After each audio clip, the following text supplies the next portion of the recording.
kuhakikisha matumizi sahihi ya fedha za umma, TAKUKURU Mbeya imeokoa shilingi milioni 107,50,300 kutoka shilingi milioni 125,100 ambazo hazikuwasilishwa katika akaunti ya halmashauri ya wilaya ya Mbarali baada ya mapato haya kukusanywa na wakusanya mapato, lakini hawakuweza kuzipeleka kwenye akaunti ya halmashauri ya wilaya ya Mbarali.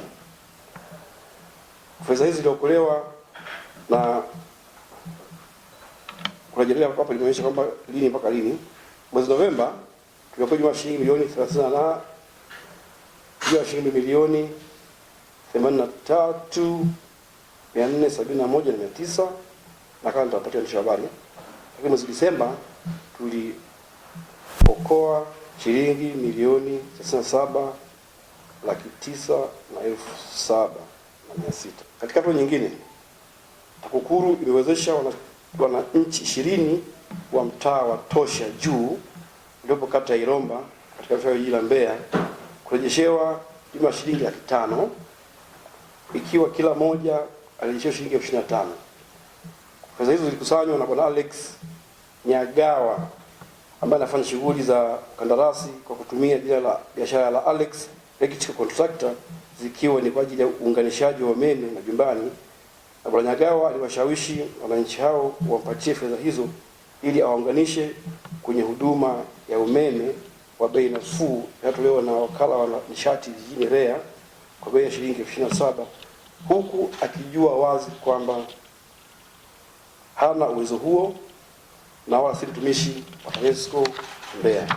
Kwenye upande wa ufuatiliaji wa matumizi ya fedha za utekelezaji wa miradi ya maendeleo, katika kutekeleza jukumu hili, TAKUKURU Mbeya ilifanya ufuatiliaji wa matumizi ya fedha za mradi wa shule sekondari Mwabowo wenye thamani ya shilingi milioni 624,287 na vilibaini kuwa kuna vifaa vya shule kwa ajili ya ujenzi huo zikiwepo mbao zilianza kutumika pasipo maelekezo ya mhandisi wa halmashauri na hazikuwa na ubora uliotakiwa.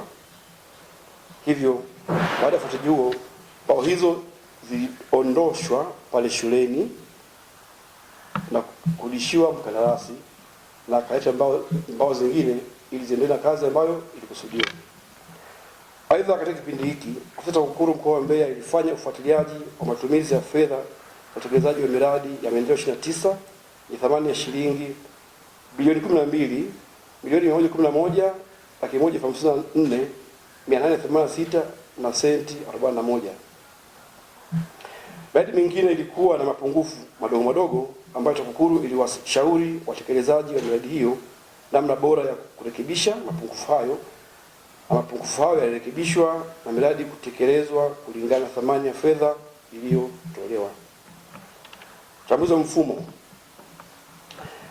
Katika kutekeleza jukumu hili, tulifanya uchambuzi wa mfumo wa matumizi ya mfumo wa FAS ambayo ni Facility Financial Accounting Reporting System kwenye utoaji wa huduma katika idara ya afya.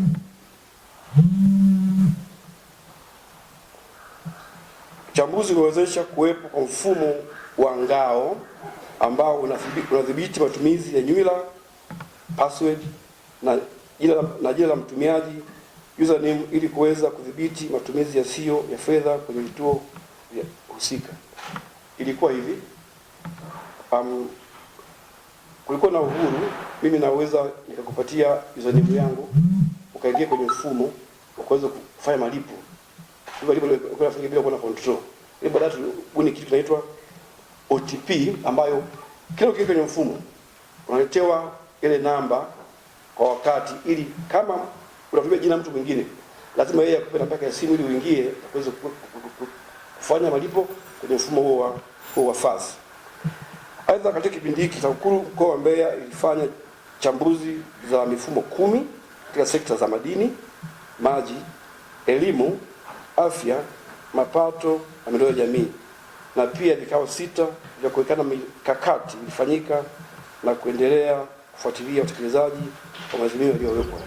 Tunatoa wito kwa wadau wote mkoani hapa kuendeleza ushirikiano wa karibu katika jitihada za kuzuia kupambana na rushwa, kwani ushiriki wa wananchi ni nguzo muhimu katika kuhakikisha uwazi, uwajibikaji na matumizi sahihi ya rasilimali za umma kwa manufaa wa Tanzania wote.